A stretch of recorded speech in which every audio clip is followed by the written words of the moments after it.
Pendengar, sesaat lagi Anda akan ikuti dialog interaktif Dokter di Radio. Dokter di Radio dipersembahkan oleh 30 radio di Aceh. Kerjasama Komisi Penyiaran Indonesia Aceh, Ikatan Dokter Indonesia Wilayah Aceh, dan radio kesayangan Anda ini. Assalamualaikum warahmatullahi wabarakatuh. Pendengar di 32 stasiun yang ada di Aceh, bersama Aliansi Radio Aceh dan juga kerjasama Ikatan Dokter Indonesia Wilayah Aceh, juga ada Komisi Penyiaran Indonesia. Seperti biasanya di ujung telepon kita narasumber yang sudah hadir untuk membahas penanganan COVID-19 di Aceh. Yang pertama adalah Bapak Wali Kota Banda Aceh, Bapak Haji Aminullah Usman, SEAKMM. Juga sudah hadir Pak Bupati Aceh Besar, Insinyur Mawardi Ali. Serta ada Ketua PPNI Aceh, Persatuan Perawat Nasional Aceh, bersama Pak Abdurrahman SKP MPD. Assalamualaikum Pak Wali. Waalaikumsalam warahmatullahi wabarakatuh. Ya Pak Wali, kira-kira sekarang bagaimana kondisi Banda Aceh itu Pak Wali? Oh ya, Banda Aceh, dari mana? Halo Banda Aceh, alhamdulillah. Halo, assalamualaikum warahmatullahi wabarakatuh. Mohon maaf ya. Ya nggak apa-apa Pak, nanti bisa kita edit Pak. Oh ya, alhamdulillah, saya ucapkan terima kasih atas perhatian daripada radio Free FM ya. Aliansi Radio Aceh Pak. Aliansi Radio Aceh atas perhatian terhadap COVID ini. Banda Aceh saat ini sedang beberapa waktu yang lalu, 3 hari yang lalu terjadi tren kenaikan, ada 7 yang terjadi kenaikan, dan jumlah saat ini kita ada 40 ya. Yeah. 40, 22 sudah selesai sudah sehat kembali. Ada 16 yang dalam perawatan dan 2 meninggal dunia. Jadi itu posisi kita yang terakhir. Sedangkan PDP itu sudah nihil, kemudian juga ODP tadi ini tidak ada kecuali yang traveler yang sifatnya sementara hanya berangkat pulang pergi ya. Kita terus melakukan berbagai upaya dalam rangka memutuskan mata rantai ini yang ini. Dan alhamdulillah ini 2 hari terakhir tidak ada lagi yang terjadi penambahan. Kemarin dan hari ini tidak ada penambahan. Kita bersyukur yang mudah-mudahan ini terus bisa kita putuskan tidak bertambah lagi sampai dengan juga ke depan, begitu Pak. Iya, Pak Amin, Pak Aminullah, ada Pak Bupati Aceh Besar, Pak Insinyur Mawardi. Pak Bupati, bagaimana perkembangan dari COVID-19 di Aceh Besar sekarang ini, Pak? Oke, terima kasih Bapak Wira dari Aliansi Radio Aceh. Di Aceh Besar dan di Aceh, kita melihat belakangan ini memang terjadi tren kenaikan terhadap posisinya pasien COVID-19 ini ya. Posisi sekarang Aceh Besar itu yang sedang dirawat itu sudah yang tertinggi sudah 20 orang dan 18 orang sudah sembuh dan terjadi meninggal dunia itu sebanyak 4 orang.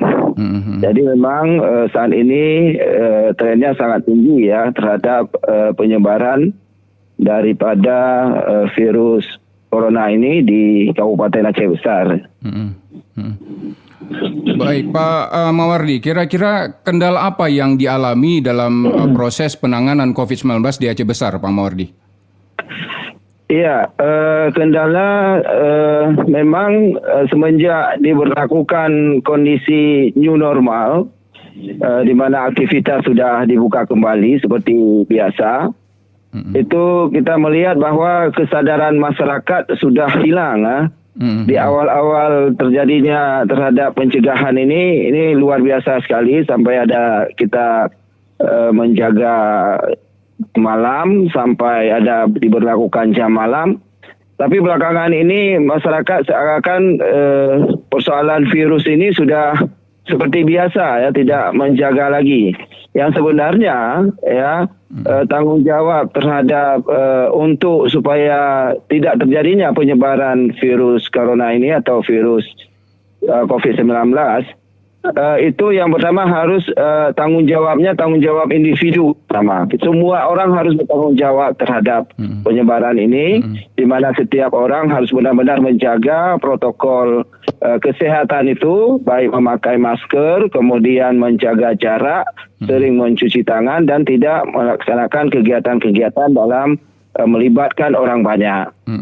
Nah, untuk menjaga jarak ini biasanya kita menjaga jarak, tapi salaman, kontak dengan sesama ini terus dilakukan ya. Kemudian kita lihat di warung-warung kopi, kemudian di tempat pembelanjaan itu sudah berjalan seperti biasa.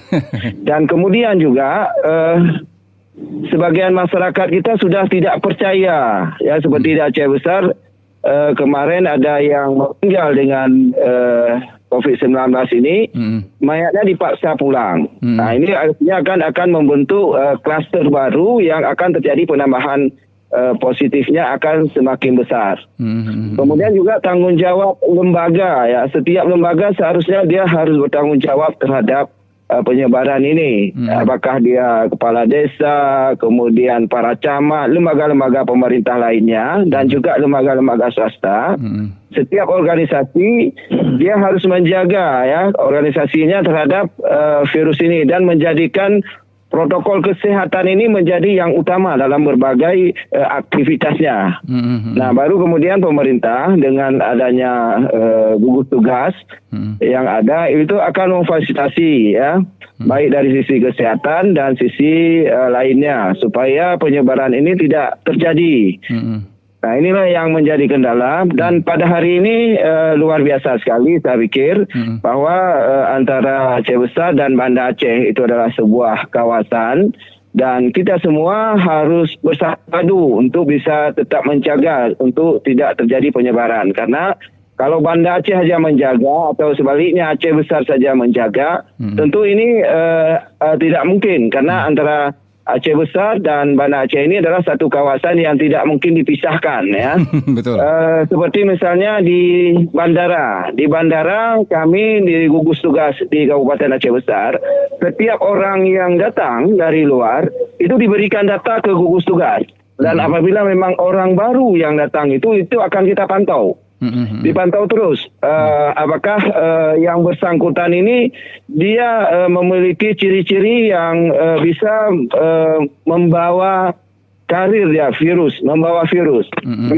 Banda Aceh misalnya ada terminal bus, dia kan harus ada data yang dipantau oleh gugus tugas. Begitu yang turun antara di jalan ya di Aceh Besar, malah kepada sopir-sopir kita berharap tidak ada yang turun di jalan. Jadi dia betul-betul di terminal itu kita pantau. Jadi kalau orang luar ini benar-benar kita pantau.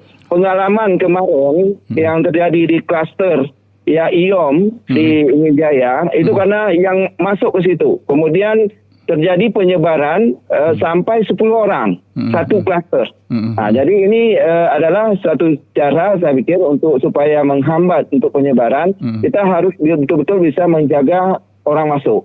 Ya. Itu, Pak. Pak Mawardi, baik. Kita akan dengar nanti bagaimana sinergi antara Aceh Besar dan Banda Aceh dengan Pak Wali Kota Aminullah Usman, serta Bapak nanti akan mencoba mendiskusikan apakah langkah yang tepat mungkin. Kita kembali dulu ke perawat ini. Pak Abdurrahman, bagaimana kondisi perawat kita ini, Pak Abdurrahman? Baik, terima kasih. Assalamualaikum warahmatullahi wabarakatuh. Salam. Yang kami hormati Pak Wali Kota dan juga Bapak Bupati Aceh Besar. Pertama, ini terima kasih atas keterangannya daripada Aliansi Radio Aceh. Untuk tenaga perawat, hari ini mungkin juga ada hal yang perlu perhatian khusus, bahwa peningkatan kasus dalam beberapa dekade ini sudah merambah kepada tenaga medis dan paramedis sebenarnya, perawat. Jadi hari ini kondisi perawat ada 10 perawat yang sudah positif dalam melaksanakan tugas. Namun kemarin dalam perkembangan 4 sudah sehat kembali dan ditambah dengan 3 dan insya Allah ini tinggal 1 yang sedang dalam perawatan. Artinya 1 orang yang memang masih dalam perawatan total ya, Pak? Iya, benar. Ya, oke, silakan. Nah, kalau kita melihat kira-kira dari perawat yang terkontaminasi dengan COVID-19 ini, Pak Abdurrahman, apa yang menjadi faktor persoalannya atau permasalahannya sehingga mereka terkontaminasi dengan COVID-19 ini atau terinfeksi? Ya, baik. Kemarin kita sempat untuk turun ke lapangan untuk melihat, mengevaluasi apa yang sebenarnya yang menyebabkan tenaga perawat dan juga tenaga medis terinfeksi. Nah, ada beberapa faktor sebenarnya yang mungkin menjadi perhatian kita. Yang pertama, kita melihat bahwa ada kemungkinan. Yang pertama adalah akibat daripada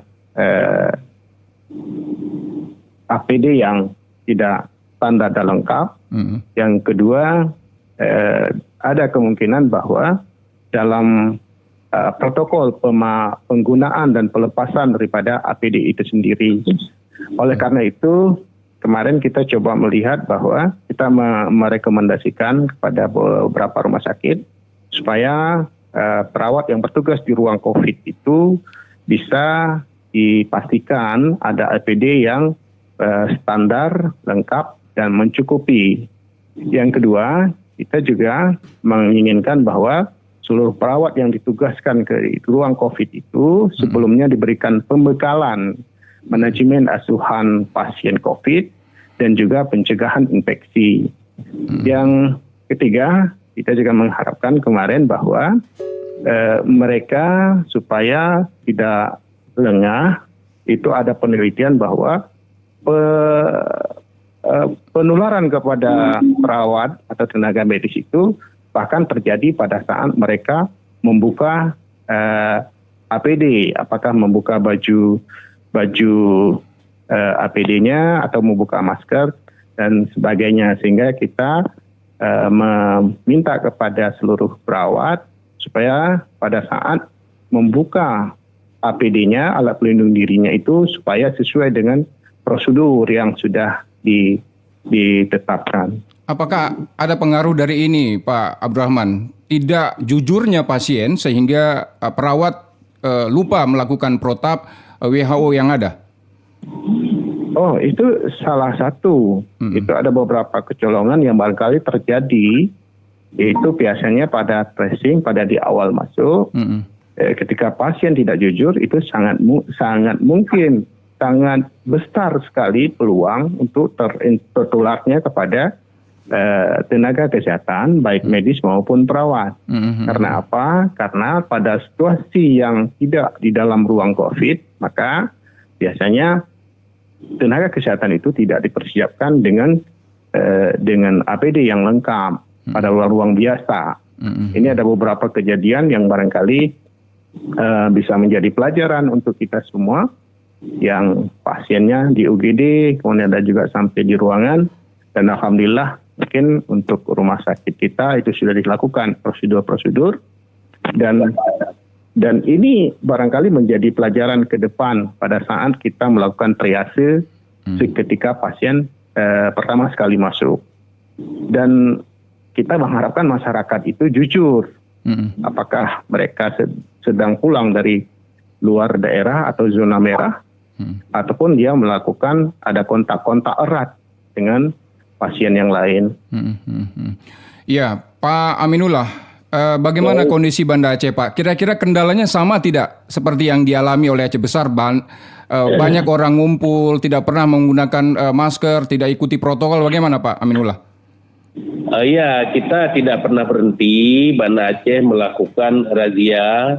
Itu kita kerahkan seluruh kecamatan itu wajib melakukan razia-razia. Kemudian Satpol PP juga melakukan razia masker di berbagai simpang jalan. Kemudian juga kita ada suatu kewajiban ini yang harus bersama-sama ini ya. Kita melakukan setiap tamu dari luar daerah yang masuk ke Kota Banda Aceh itu harus kita minta rapid test. Ini kita wajibkan kepada seluruh desa yang ada di Kota Banda Aceh. Siapa saja tamu dari luar daerah mintakan rapid test. Kemudian di hotel kita wajibkan juga minta rapid test. Jadi ini perlu juga, ini kan misalnya contohnya begini, ini perlu ada sinergi dengan Aceh Besar juga. Di sana juga mungkin udah jalan juga, tapi kita harapkan juga semuanya itu meminta ini ya, di daerah lain juga seperti ini. Jadi sehingga yang masuk ke sini orang-orang yang sudah steril, jadi tidak ada membawa COVID ya. Jadi kalau ini kita minta setiap tamu sudah pasti terdeteksi bahwa dia itu adalah orang-orang yang tidak pasien COVID datang ke Banda Aceh. Jadi ini kita sedikit kita mengharapkan semua, tidak hanya Aceh Besar, mungkin daerah lain juga melaksanakan seperti ini. Jadi karena seperti kita pergi ke Medan, pergi ke Jakarta, kita diminta swab bahkan ya, rapid test, jadi sehingga mereka itu semakin terkenali. Kemudian kita memang sosialisasikan terus. Jadi memang Banda Aceh ini kan dikenal 1000 warung kopi. Jadi kita suruh di sini, di sana juga lepas. Jadi tapi kita tidak pernah berhenti mereka untuk ajarin ini, untuk jaga jarak, cuci tangan dan juga pakai masker. Dan kita sebentar lagi kita mendengar bahwa akan keluar perpres tentang pemakaian masker. Jadi kalau tidak ada pakai masker itu bisa kena denda. Kita belum tahu ini seperti itu. Saya rasa sudah sangat baik. Jadi sehingga itu ini karena masker itu pelindung yang luar biasa untuk mencegah terputusnya mata rantai terhadap COVID ya. Kemudian kita Banda Aceh juga terus kita lakukan swab. Sudah 802 orang kita lakukan swab ya. Dari target kita 1.300 atau 0,05 dari jumlah penduduk itu kita lakukan. Itu dimintakan oleh gugus tugas pusat supaya daerah itu tahu, terdeteksi sejauh mana warga kita itu terkena daripada COVID. Jadi kita dari 802 itu sudah 5 yang ada dan sudah sembuh. Ini terus kita lakukan. Dan juga rapid test juga terus kita lakukan di Kota Banda Aceh. Jadi inilah yang dapat mencegah, dan kepatuhan terhadap penggunaan masker ini memang setelah kita katakanlah kita sweeping, kita lepas, dia buka lagi. Ini masalah kepatuhan itu kita harapkan peran daripada masyarakat ini betul-betul yang kita harapkan sama-sama kita sosialisasikan, baik secara pemerintahan, radio dan juga media-media. Kita mohon supaya sama-sama mensosialisasikan kewajiban melakukan protokol kesehatan, pakai masker, jaga jarak, cuci tangan. Dan juga kita Banda Aceh belum membenarkan sekolah. Kemudian juga kita Banda Aceh tidak membenarkan membuat acara-acara pesta perkawinan pun belum boleh di Banda Aceh. Jadi ini adalah tujuannya adalah untuk terputusnya mata rantai. Karena nanti kalau kita buat acara seperti itu, ternyata terjadi tumpukan terkena COVID. Yang salah pertama adalah pemerintah. Salah yang kedua adalah penyelenggara tempat yang mengizinkan ya.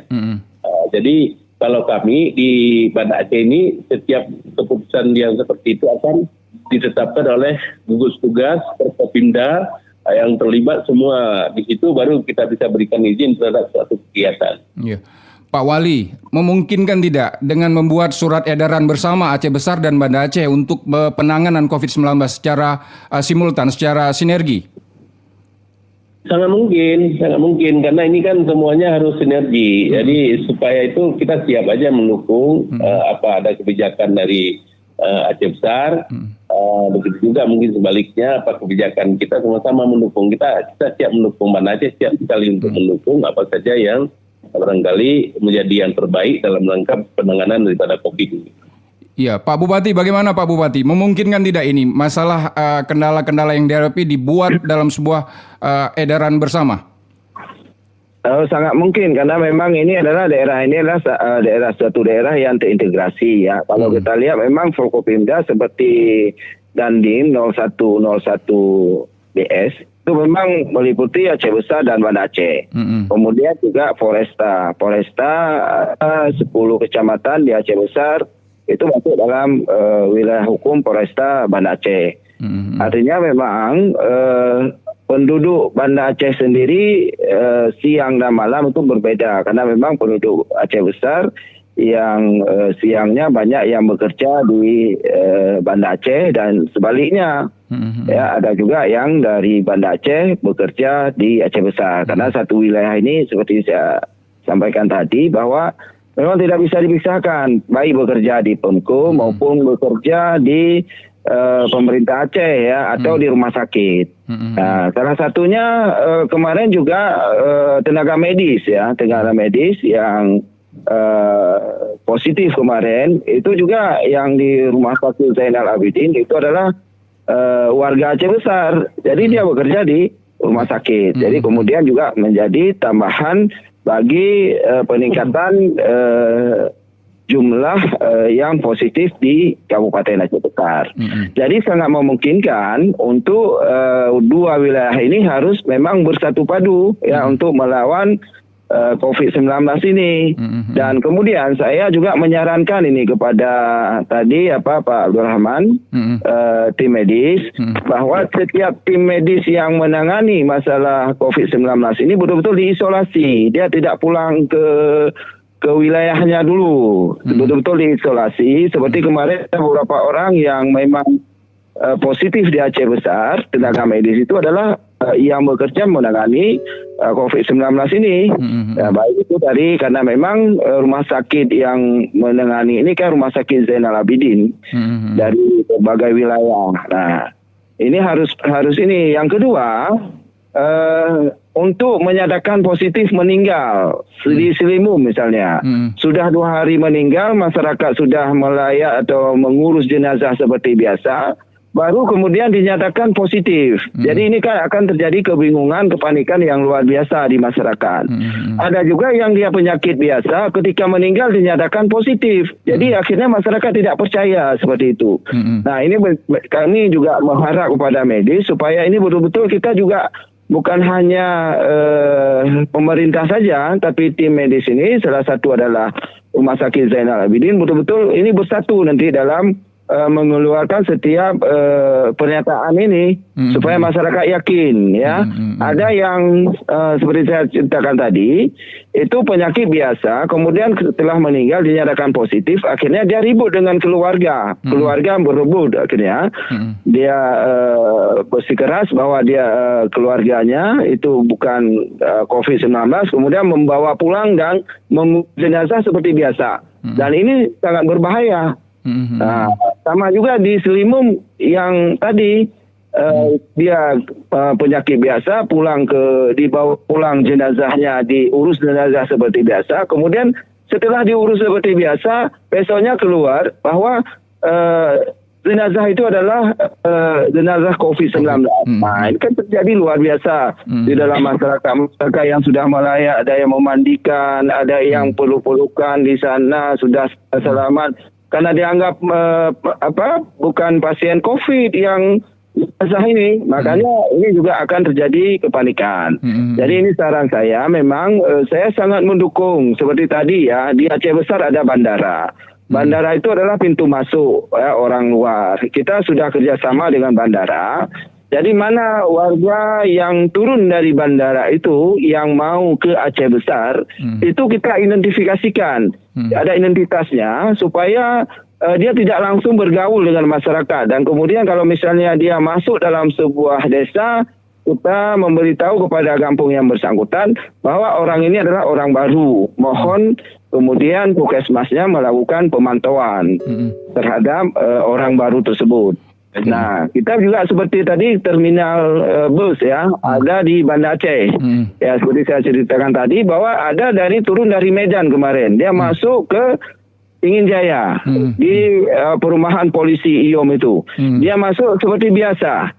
Nah, tidak ada identitas, dia masuk seperti biasa. Kemudian di situ terjadi penambahan positifnya sampai 10 orang kemudian jadi satu klaster. Nah ini yang menurut saya harus bersatu padu bersama-sama yang kita tangani secara terintegrasi. Di samping kita sosialisasi terus, memang secara individu masyarakat itu harus betul-betul dia menyadari bagaimana yang dikatakan dengan new normal ini. Kita lihat di warung kopi baik di Aceh Besar dan Banda Aceh, karena memang diketatkan Aceh Besar dari Banda Aceh, diketatkan Banda Aceh dari Aceh Besar warung kopinya. Jadi kalau misalnya tidak terintegrasi, tidak mungkin ini akan kita menjaga bersama. Pak Bupati, di Aceh Besar sekolah sudah mulai Pak, atau daya sudah mulai tatap muka? Di Dayah kita di Dayah karena yang boarding ya, yang langsung nginap di sana itu Dayah sudah. Kemudian pesantren-pesantren yang terpadu sudah. Tapi sekolah formal yang pulang itu belum kita izinkan. Kalau Dayah itu harus betul memperketat. Yang pertama, ketika dia masuk itu harus di rapid test. Di rapid test. Semua santri rapid test dulu. Kalau betul-betul sehat, dia tidak boleh kontak dengan yang lain. Ya, ada beberapa daerah malah ini di hari raya Idul Adha hari tidak boleh pulang. Anak-anak tidak boleh pulang. Kalau pulang dia tidak boleh masuk lagi ke daerah. Begitu kita berikan syarat. Jadi ini malah lebih aman kalau kita lihat daerah-daerah yang ada sekarang. Dia tidak boleh kontak. Sekalipun dengan orang tua, tidak boleh. Kalau misalnya kontak, dia jarak. Dia hanya mengantarkan dia ada perantara. Hanya seperti itu, tidak boleh ada pulang. Kalau pulang, dia sampai betul-betul nanti ada tempat isolasi. Dan ini sangat aman. Malah tidak khawatir kalau dayah atau pesantren yang bisa menerapkan ini justru anak-anak kita justru akan sangat aman. Yang bahayanya anak sekolah yang ada pulang kemudian sekolah lagi, ini tidak kita bolehkan. Karena memang surat gubernur belum membolehkan sekolah formal, sekolah negeri seperti itu. Ya, Pak Bupati, apakah tidak ada kekhawatiran bahwa di pesantren atau di dayah yang lakukan boarding ini, guru dan beberapa tenaga pengajar yang memang keluar dan masuk ini, Pak Mawardi? Oh, itu tetap kita jaga. Tidak boleh ada guru keluar masuk. Ya, guru keluar masuk itu tetap harus kita jaga. Di samping memang pesantren ini kan pengawasannya di bawah Departemen Agama. Kita juga sudah sampaikan ke Departemen Agama, kalau seandainya tidak bisa menjaga, ini kita akan tutup. Pemerintah daerah akan tutup juga dayah dan pesantren. Nah, tentu akan terjadi benturan yang luar biasa. Ya, akan terjadi resistensi dengan pihak-pihak ulama atau tengku-tengku kita yang ada di daerah-daerah. Karena memang tadi pemahaman ini yang betul-betul harus juga kita sosialisasikan. Bagaimana sistem penyebarannya dan sebagainya, tingkat bahayanya, ini semua harus kita pahami secara bersama. Kalau tidak, ya itu tadi banyak yang sekarang sudah meremehkan, malah sudah menganggap bahwa ini adalah penyakit ini tidak benar, penyakit ini diada-adakan. Nah, seperti itu yang berkembang di masyarakat. Tidak perlu takut, yang perlu takut hanya kepada Tuhan. Penyakit itu adalah Tuhan memberikan. Nah, seperti ini adalah yang harus diobati dulu.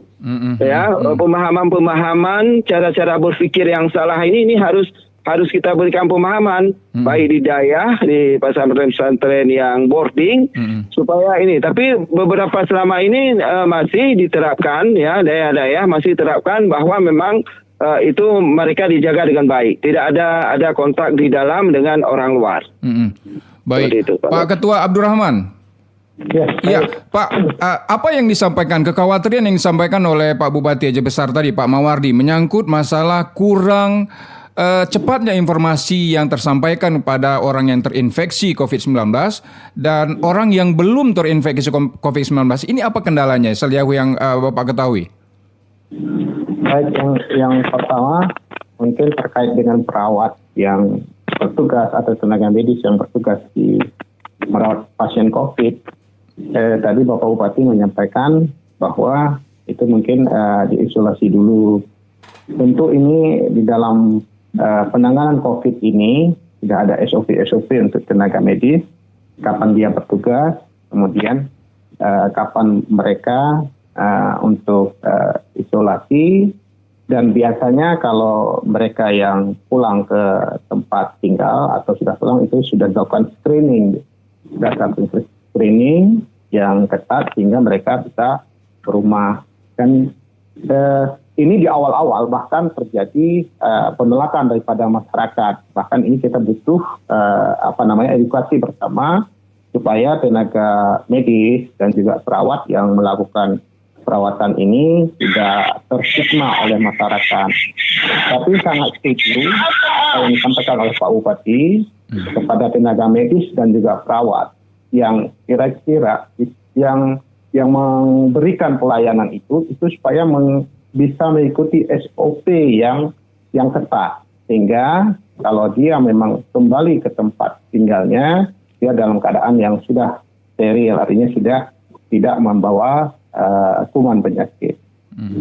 Kedua, tentang hasil tes, mungkin setahu saya bahwa hasil tes ini tentu ada masanya untuk untuk dilihat apakah positif atau tidak. Tentu ini dari lab. Biasanya yang memastikan adalah PCR-nya. PCR-nya butuh waktu. Kadang-kadang masyarakat itu yang belum dia pahami bahwa sebelum itu keluar, mereka sudah menganggap bahwa itu tidak.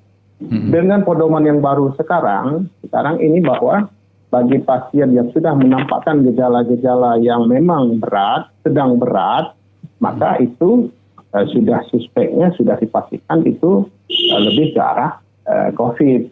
Dan ini barangkali kepada lab ataupun kepada rumah sakit untuk mempercepat hasil-hasil seperti ini. Dan juga sebenarnya ini apa yang disampaikan tadi tentang masyarakat sudah kurang percaya ini karena mungkin informasi-informasi yang dari mulut ke mulut yang seakan-akan COVID ini seperti konspirasi atau apa. Tapi yang perlu kita sampaikan hari ini bagaimana masyarakat ini, seperti Pak Bupati sampaikan bersama-sama, masyarakat harus sadar bahwa COVID ini adalah sesuatu nyata dan fakta, apakah itu konspirasi atau mutasi gen dan sebagainya, sehingga tidak keluar dari tokoh-tokoh masyarakat bahwa yang seperti tadi itu hoax atau pasien tidak positif dinyatakan positif. Tentu medis itu sangat hati-hati sekali ketika dia mau menyampaikan satu keputusan klinis. Demikian, Pak. Iya, Pak Wali Kota, bagaimana sumbang saran Pak untuk COVID-19 ini Pak? Pak Amin. Baik, saya merasa begini ya, untuk pencegahan itu yang perlu dilakukan sekarang ini adalah yang pertama sekali kita semua daerah ya, mungkin ini karena kita bicara Banda Aceh dan Aceh Besar, kita perkuat pelaksanaan protokol kesehatan. Jadi ini betul-betul kita laksanakan sama kewajiban jaga masker, pakai masker dan kemudian pakai masker ini yang sangat penting dulu ya, dan jaga jarak, kemudian cuci tangan ini penguatan daripada pelaksanaan protokol kesehatan.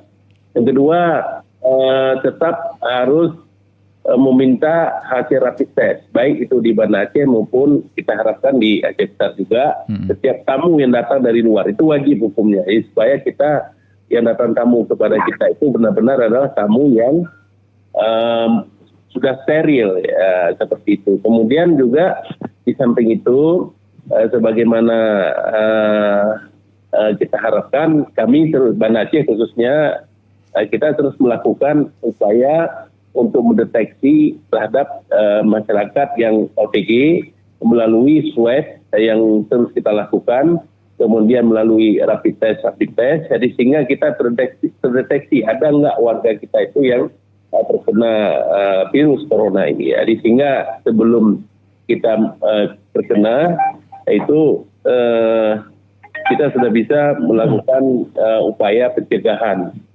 Kemudian saya berharap bagaimana upaya kita ini kepada masyarakat juga terus mematuhi dan memahami, jangan ada lagi anggapan bahwa COVID ini bukan tidak ada atau bagaimana. Ini perlu kita sosialisasi. Kemudian ini perlu turun tangan semua pihak, perkantoran, kemudian camat, desa, tengku-tengku yang ada di pesantren dan juga sekolah-sekolah. Kita sama-sama kita ajak masyarakat untuk kita edukasi agar kita cepat terputus dari COVID-19 ini. Baik, Pak Bupati, apa sumbang sarannya Pak untuk penanganan COVID-19 ini, Pak?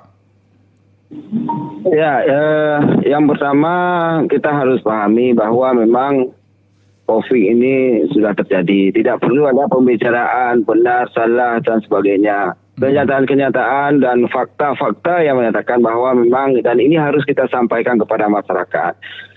Dan COVID ini berbahaya. Dan tanggung jawabnya adalah kita bersama. Bersama artinya yang pertama individu. Individu tadi ada 4 ya. Pertama adalah dia selalu memakai masker. Setiap kita. Semuanya memakai masker, kemudian dia mencuci tangan bila berpegang dengan barang-barang baru atau dalam perjalanan, kemudian dia sering cuci tangannya. Kemudian yang ketiga, dia tetap menjaga jarak dan kontak. Selama ini kan menjaga jarak saja, tapi kontak dan salaman dengan orang yang tidak dikenal dan sebagainya. Dan yang keempat adalah tidak melaksanakan kegiatan-kegiatan yang melibatkan orang banyak. Jadi kalau melibatkan orang banyak, itulah tempat media untuk penyebaran. Yang kedua, semua kita ya, lembaga, tadi ada warung kopi. Warung kopi ini harus tanggung jawab. Kepala desa harus bertanggung jawab. Lembaga-lembaga lain semuanya harus bertanggung jawab secara individu. Kemudian selanjutnya adalah pemerintah. Kita ini juga harus kita tanggung jawab. Kita adalah bagaimana selalu kita mengarahkan masyarakat, kemudian memberikan sesuatu yang memang himbauan-himbauan yang bisa dijadikan sebagai pedoman. Karena selama ini masyarakat kita selalu berpedoman pada berita-berita yang tidak jelas ya di media sosial lainnya. Dia harus menjadikan pemerintah itu sebagai pegangan. Karena di pemerintah itu adalah medis, pemerintah itu adalah rumah sakit, pemerintah itu adalah aturan dan ketentuannya. Saat itu begitu, mudah-mudahan dengan adanya kita semua bersatu padu, semua tanggung jawab, insya Allah ini virus COVID-19 ini bisa kita putuskan dan bisa terhindar, dan terus berdoa mudah-mudahan wilayah kita Aceh khususnya ini tidak kembali seperti kemarin itu, tetap dalam zona hijau kita. Kemudian kita bisa beraktivitas seperti biasa. Demikian. Iya. Pak Ketua, Ketua PPNI bagaimana Pak sumbang sarannya? Pak Abdurrahman. Ya, baik. Terima kasih. Yang pertama mungkin kebetulan ini ada Pak Wali dan juga ada Pak Bupati, khusus untuk rumah sakit di kabupaten kota. Ini dengan ada perkembangan peningkatan sekarang, ini perlu persiapan supaya sarana prasarananya rumah sakit itu khusus untuk perawatan pasien COVID bisa distandarkan, artinya bahwa memenuhi SOP untuk perawatan pasien COVID. Kemudian kita juga masih mendapatkan informasi-informasi dari rekan-rekan bahwa APD-nya sudah ada di rumah sakit, tapi karena ini kadang-kadang pemakaian sekali pakai, ini kadang menipis ataupun berkurang, hingga ada kadang-kadang pembagian yang memang harus diatur. Oleh karena itu barangkali kepada Pak Bupati, kemudian Pak Wali Kota, ini bisa menjadi dievaluasi sehingga selalu tersedia APD yang cukup. Kemudian untuk tenaga kesehatan, khususnya perawat, kami menyampaikan memang mereka harus bersama-sama untuk mendukung pemerintah dalam penanganan ini. Namun mereka tetap harus dipersiapkan dengan APD yang lengkap. Dan terakhir mungkin harapan daripada teman-teman kemarin sempat juga dengan ID kita mendiskusikan tentang insentif kepada mereka yang hari ini barangkali ini sudah ditangani oleh Kemenkes, mungkin dari rumah sakit ataupun dari pemerintah kabupaten kota dan juga provinsi, supaya prosedur-prosedur ini bisa lebih diperhatikan supaya lebih cepat untuk dalam penerapannya. Dan kemudian kita berharap bahwa kepada tenaga medis dan medis ini supaya mungkin ada perhatian khusus dari pemerintah sehingga mereka meningkatkan semangatnya. Satu hal mungkin yang barangkali menjadi perhatian saya sendiri mungkin untuk di fasilitas publik. Kita kadang-kadang untuk tempat cuci tangan yang di awal-awal itu sudah tersedia, tapi dalam prosesnya itu kadang-kadang hanya tidak berfungsi lagi. Itu mungkin budaya masyarakat kita yang memang belum terbiasa dengan pola-pola seperti itu. Oleh karena itu mungkin kepada Pak Wali Kota ataupun Bapak Bupati di fasilitas publik, supaya apakah toko ataupun tempat pasar itu memang diharapkan bisa selalu terevaluasi bahwa tempat-tempat cuci tangan itu tersedia air, tersedia sabun, sehingga masyarakat dengan mudah untuk melaksanakan protokol kesehatannya sebagaimana yang diharapkan oleh Pak Wali tadi. Barangkali ini beberapa hal sebagai tambahannya. Ya. Baik, terima kasih untuk narasumber kita di penanganan COVID-19 di Aceh untuk studi kasus Aceh Besar dan Banda Aceh bersama Pak Wali Kota Banda Aceh, Pak Haji Aminullah Usman SEAK MM, serta Pak Bupati Aceh Besar Insinyur Mawardi Ali, Ketua Persatuan Perawat Nasional Indonesia Wilayah Aceh, bersama Pak Abdurrahman SKP MPD. Terima kasih Pak Amin, terima kasih Pak Mawardi, terima kasih Pak Abdurrahman waktunya. Mudah-mudahan semuanya bisa sukses dan bisa tuntas untuk COVID-19. Assalamualaikum. Waalaikumsalam warahmatullahi. Baru saja kita dengarkan Dokter di Radio, dipersembahkan oleh Radio Peduli COVID-19. Jangan kemana-mana, di rumah aja. Mari kita putuskan mata rantai penyebaran COVID-19. Didukung oleh Komisi Penyiaran Indonesia Aceh dan Ikatan Dokter Indonesia Wilayah Aceh. Dan disiarkan serentak oleh 30 radio di Aceh.